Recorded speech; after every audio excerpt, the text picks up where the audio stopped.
Retesting. As per the name says, re-executing the same test case is called as retesting.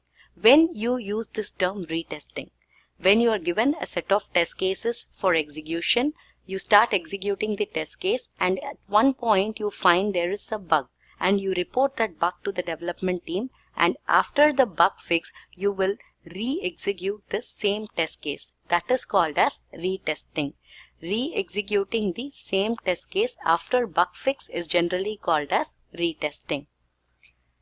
So, example of a retest. First, the build 1 is released to the testing team. The testing team will start testing build 1 and they find that the login page is not working. So, they immediately raise a defect. The development team will fix that defect and they will send build 2. In that build 2, the testing team will first retest the defect which was raised previously. So they will retest the defect and then they will start re-executing the other test cases. As soon as the defect is fixed, if they want to test other functionality, they found that the data is not there in the application. The application is completely empty. In that case, they raise the second defect to the development team saying that the application is completely empty.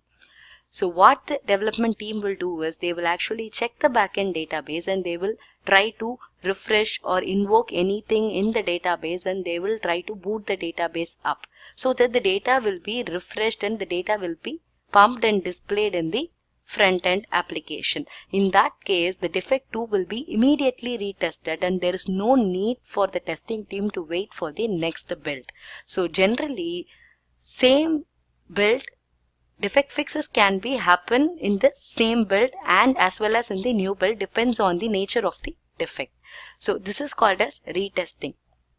Testing a particular functionality after bug fix is generally termed as retesting, and retesting can happen in the similar build as well as in a different build based on the nature of the defect. Stay tuned for the next lecture. Thank you so much.